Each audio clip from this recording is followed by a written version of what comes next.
কিছুদিন আগেই পেন্টাগনের একটি সূত্রে বেসরকারিভাবে জানানো হয়েছিল, ট্রাম্পের হামলার ফলে বড়জোর কয়েক মাস পিছিয়ে যেতে পারে ইরানের ইউরেনিয়াম কার্যক্রম।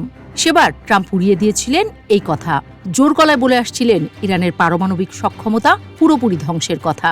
ট্রাম্পের গলা এবার পুরোপুরি মিয়ে গেল বলেই মনে করছেন বিশ্লেষকরা। কারণ এবার পেন্টাগনের পক্ষ থেকে সরকারিভাবেই নিশ্চিত করা হয়েছে পুরোপুরি ধ্বংস হয়নি, বড়জোর 1 বা 2 বছর পেছাতে পারে ইরানের ইউরেনিয়াম কার্যক্রম। যুক্তরাষ্ট্রের প্রতিরক্ষা দপ্তরের মুখপাত্র শন পার্নেলের বরাতে আল জাজিরা বলছে, ইরানের 3টি গুরুত্বপূর্ণ পারমাণবিক স্থাপনায় হামলা চালানো হয়েছে। এতে ব্যাপক ক্ষতি হলেও গোয়েন্দা বিশ্লেষণে দেখা যাচ্ছে, ইরানের প্রকল্পের মূল কাঠামো পুরোপুরি ধ্বংস হয়নি, বরং কিছু অংশ অক্ষত থেকে গেছে। ইরানে যুক্তরাষ্ট্রের সাম্প্রতিক বিমান হামলায় দেশটির পারমাণবিক কর্মসূচি 1 থেকে 2 বছর পিছিয়ে গেছে বলে নিশ্চিত করেছে পেন্টাগন। ইরানে গেল 21 জুন যুক্তরাষ্ট্র B-2 স্টিলথ বোমারু বিমান দিয়ে হামলা চালানোর পর তাদের ইউরেনিয়াম সমৃদ্ধকরণ স্থাপনাগুলো IAEA-কে পর্যবেক্ষণ করতে দেবে না বলে জানিয়ে দিয়েছে। আর ইরানের পারমাণবিক কর্মসূচির বর্তমান অবস্থা নিয়ে এই কারণে আন্তর্জাতিক মহলে তৈরি হবে নতুন ধরনের উদ্বেগ বলেই মনে করছেন বিশ্লেষকরা।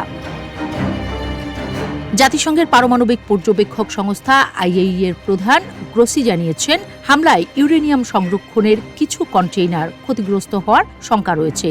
তবে এখনও নিশ্চিতভাবে বলা যাচ্ছে না ইরানের কাছে ঠিক কতটুকু সমৃদ্ধ ইউরেনিয়াম মজুত আছে।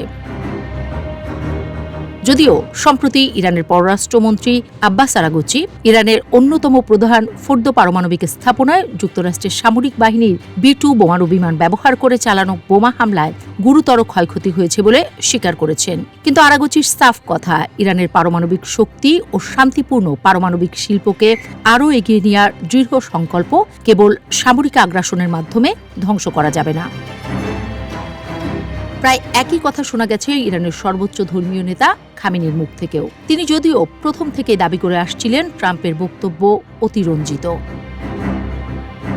তবে ইরান ইসরায়েলের 12 দিনের সংঘাতের অংশ হিসেবে যুক্তরাষ্ট্র ইসরায়েলের পক্ষে চালানো হামলার ফলাফল নিয়ে এখনও কোনো স্বাধীন মূল্যায়ন প্রকাশিত হয়নি। এদিকে পুরো 12 দিনের সংঘাতে 3 দেশই তাদের নিজেদের নাগরিকদের কাছে বিজয় হিসেবে উপস্থাপন করছে।